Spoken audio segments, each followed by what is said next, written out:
स्वागत है आप सभी का स्टडी बाज एजुकेशन चैनल पे। तो आज हम पढ़ने वाले हैं मैथ चैप्टर 2 जो हमारा बहुपद है। बहुपद में हम लोगों को पहले पढ़ना है बीजीय व्यंजक। बीजीय व्यंजक आप लोग पढ़े होंगे क्लास 8 में। 8 में आप लोग नाम सुने होंगे चर का जोड़ और घटाव। अब चर और अचर क्या है ये हम देखेंगे। चर और अचर, चर और अचर होता क्या है भाई? चर जिसकी संख्या हमेशा, चर जिसका मान हमेशा बदले उसे चर कहेंगे। अचर जिसका मान कभी ना बदले उसे अचर कहेंगे। जैसे आपने सुना होगा, इसे हम लोग डिनोट करेंगे A B C X Y Z. और इसे किसे करते 1 2 -4 इस सब से। तो आप लोगों ने कई बार पढ़ा होगा, जैसे श्याम का उम्र 40, श्याम की उम्र 65। ये कोई निर्धारित नहीं है कि कितना भी हो सकता है। आपने बहुत क्वेश्चन इस पे बनाया होगा कि कितना भी हो सकता है श्याम की उम्र, ये कोई हमें पता नहीं है। हम लोग मान लेते हैं श्याम की उम्र x है y है जो है, तो इसका मान हमेशा, मगर ये जो 2 है 1 है इसका वैल्यू कभी नहीं बदलेगा, क्योंकि 2 एक फिक्स वैल्यू है। 2 का वैल्यू कभी चेंज हो सकता है? कभी नहीं वैल्यू चेंज हो सकता है, क्योंकि 2 का वैल्यू हमेशा 2 ही रहेगा। फिर हमें देखेंगे बहुपद का घात। बहुपद किसे कहते हैं, बहुपद है या नहीं वो हम चेक करेंगे।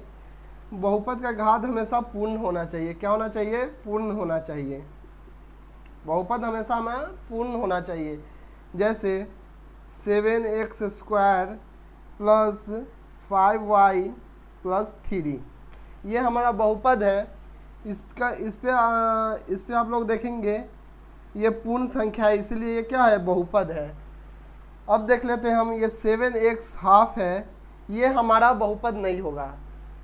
7x चर का जो है घात हमेशा पूर्ण होना चाहिए। तो चर का घात क्या है? चर का घात पूर्ण नहीं है, इसलिए क्या होगा? इसलिए क्या हो जाएगा? ये बहुपद नहीं होगा। या फिर हम लोग देख लेते हैं √7x √7 और x का पूर्ण संख्या नहीं है, इसलिए ये भी बहुपद नहीं होगा। ये देख लेते हैं √7 और x + 2। अब इसमें क्या है भाई? ये अचर जो है वो किसी चीज़ में रहे, चर में रहे, सॉरी अचर जो है ये किसी चीज़ में भी रहे, √7 माइनस किसी में भी रहे अचर वो चलेगा। लेकिन जो अचर, वो जो चर है, ये चर हमेशा पूर्ण होना चाहिए। जैसे हम लोग क्वेश्चन देख लेंगे, √7x² प्लस 5x प्लस 2। अब इसमें हम लोग क्या देखेंगे? हम लोगों को पढ़ना है 10th में एक ही चर वाला। एक ही चर के मान पे हम लोगों को 9th और 10th हमें एक ही चर में पढ़ना है। तो 9th 10th में हम लोग को एक ही चर में पढ़ना है। जैसे यहाँ देखेंगे ये 2 चर है, ये 2 चर है, x और y 2 चर है। ये क्या है? एक ही चर है, एक चर है। तो ये हमारा, ये 10th में पढ़ना है, ये हमें नहीं पढ़ना है।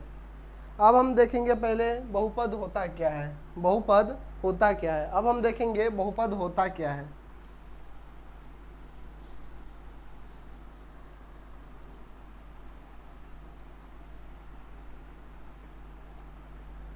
बहुपद बेबीजीय व्यंजक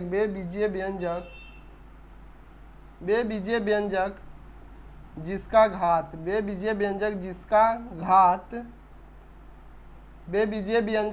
घात हमेशा बेबीजीय व्यंजक जिसका घात हमेशा पूर्ण हो। क्या हो? पूर्ण हो। बेबीजीय व्यंजक जिसका घात हमेशा पूर्ण हो उसे बहुपद कहते हैं। बहुपद को हम लोग किससे हमेशा डिनोट करते हैं? इसे किसी भी कैसे भी व्यक्त किया जा सकता है, मगर हम लोग इसे जनरली px से डिनोटेट करते हैं। px 7x² plus 5x minus 3, ये क्या है? ये एक बहुपद है। ये क्या है? एक बहुपद है। अब इसका हम लोगों को px का घात जानना है, तो px का घात में क्या करेंगे हम लोग? px का घात क्या है बच्चों? तो px का घात जिसका बहुपद में सबसे ज़्यादा घात रहेगा वो px का घात होगा। जैसे ये 9 है तो px का घात क्या हो जाएगा? 9। px एक्स को हम लोग चर को हमेशा बीच में रखते हैं, मेन चीज़ को हमेशा हम लोग बीच में रखते हैं। अब हम लोगों को देखना है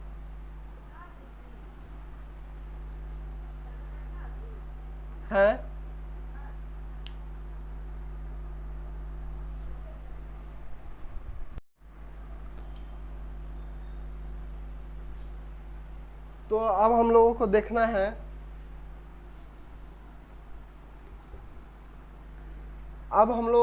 है रैखिक बहुपद। अब हमें देखना है रैखिक बहुपद का घात और द्विघात बहुपद और त्रिघात बहुपद। तो ये होता क्या है अब हम समझेंगे।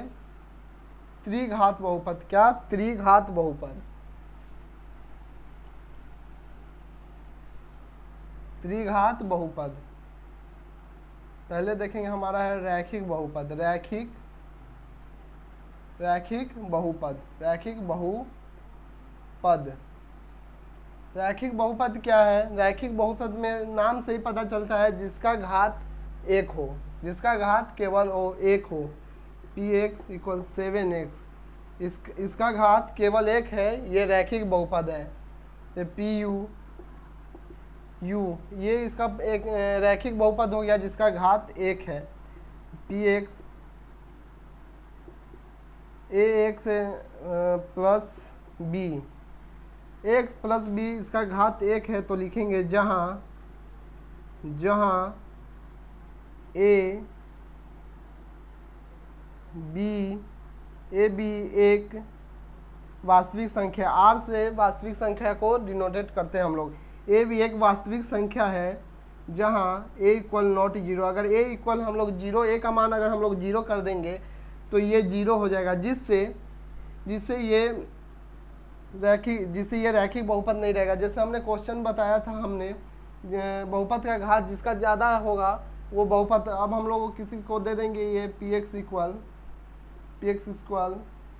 5x square plus 0x9 minus 0x9 minus 0x10 plus 3। अब हम ये बहुपद दे देंगे, पूछेंगे तो बहुत सॉरी ये कैमरा एंगल में शायद नहीं आ रहा होगा, थोड़ा इधर कर देते हैं।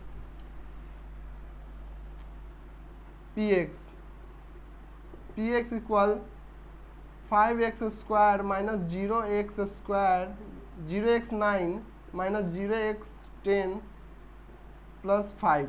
और ये हम क्वेश्चन दें, इससे पूछेंगे px का घात क्या होगा। हमने बताया था px का जितना बहुपद में ज़्यादा घात होगा वो px का घात होगा। तो px का घात बहुत बच्चे बता देंगे 10, लेकिन ये नहीं होगा क्योंकि ये जीरो है तो इसका मान जीरो हो जाएगा भाई। तो x square minus zero plus 5, तो ये हो जाएगा 5x स्क्वायर प्लस 5, तो इसका घात हो जाएगा 2। इसका घात क्या हो जाएगा 2। तो ये हमारा है, ये हम लोग बहुत बेसिक से पढ़ रहे हैं, हड़बड़ाने की ज़रूरत नहीं है, बहुत बेसिक है। और ये अभी हम 9th का बता रही है, 10th का अभी हमने शुरू भी नहीं किया, ये सब 9th का हमने बताया है। तो बिल्कुल बेसिक से पढ़ेंगे, हड़बड़ाने की ज़रूरत नहीं है। तो रैखिक बहुपद समझ गए। अब हम देखेंगे द्विघात बहुपद किसे कहते हैं। द्विघात बहुपद किसे कहते हैं, तो द्विघात बहुपद किसे कहते हैं। द्विघात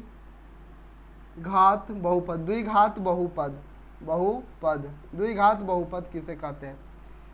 px equal 7x square plus 5 square, जिसका घात 2 है, नाम से ही पता चलता है जिसका घात 2 हो द्विघात बहुपद, उसे द्विघात बहुपद कहते हैं। जैसे pu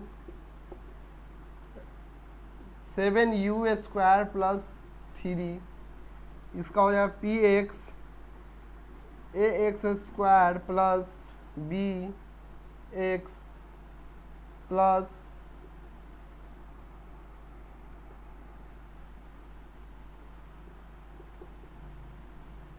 bx प्लस c, जहाँ हम लोग लिखेंगे जहाँ ए बी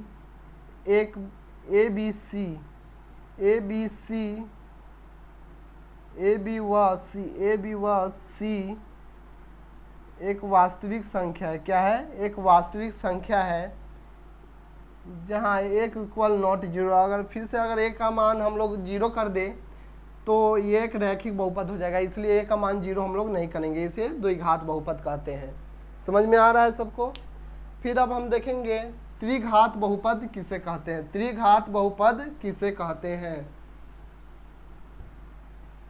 त्रिघात बहुपद किसे कहते हैं? त्रिघात बहुपद, त्रिघात बहुपद, क्या त्रिघात बहुपद? त्रिघात बहुपद, त्रिघात बहुपद क्या है? इसके नाम से ही पता है, त्रिघात मतलब जिसका घात 3 हो। त्रिघात बहुपद px equal 5x cube plus 3x square plus 2x minus 4। त्रिघात जिसका घात मैक्सिमम, ज़्यादा घात जिसका हो उसे कहते हैं बहुपद का घात हमने पढ़ा तो त्रिघात, जिसका घात 3 हो।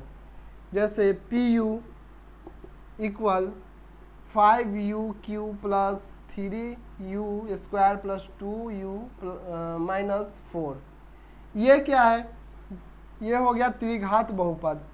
अब हम लोग लिखेंगे इसका px equal ax cube plus 3x square plus 2x plus 4। ये क्या होगा हमारा? त्रिघात बहुपद। लिखेंगे जहाँ जहाँ a b व c और d एक वास्तविक संख्या है। क्या है? वास्तविक संख्या है, जहाँ a इक्वल नॉट 0। फिर से हम लोग अगर a का मान 0 रख दे तो ये द्विघात बहुपद हो जाएगा 0 मान होकर, इसलिए a का मान 0 हम लोग नहीं रखेंगे। इतना समझ में आ गया सबको? इतना समझ में आ गया सबको? जल्दी बोलो। अब हम देखेंगे अचर बहुपद किसे कहते हैं। अचर बहुपद, मान लीजिए अचर बहुपद, अचर बहुपद, अचर बहुपद, अचर बहुपद में हम लोग क्या लिखेंगे? जैसे px का मान लिख देंगे √2। px का मान क्या लिख देंगे? √2। और ये √2 है, इसको हम लोग ऐसे भी लिख सकते हैं √2x का 0। यहाँ 0 है यानी कोई नहीं तो 1 है, तो यानी ये क्या हो जाएगा? √2। ये सेम मान यहाँ ही आ गया। और अचर घात का बहुपद हमेशा अचर ही होगा। अचर घात का बहुपद हमेशा अचर ही होगा, इसलिए ये अचर हो गया। इसमें भी हम लोग देखेंगे, इसमें भी हम लोग देखेंगे p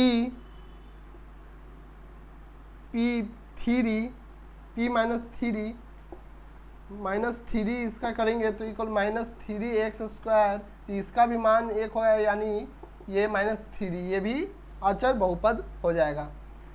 अब हम लोगों को पढ़ना है शून्यक बहुपद। क्या पढ़ना है? शून्य बहुपद का शून्यक। अब हम लोगों को क्या पढ़ना है? बहुपद का शून्यक। तो ये हम नेक्स्ट क्लास में करेंगे। आज का क्लास इतना ही। अगर वीडियो पसंद आया हो तो वीडियो को लाइक, कमेंट, शेयर, सब्सक्राइब करें। धन्यवाद।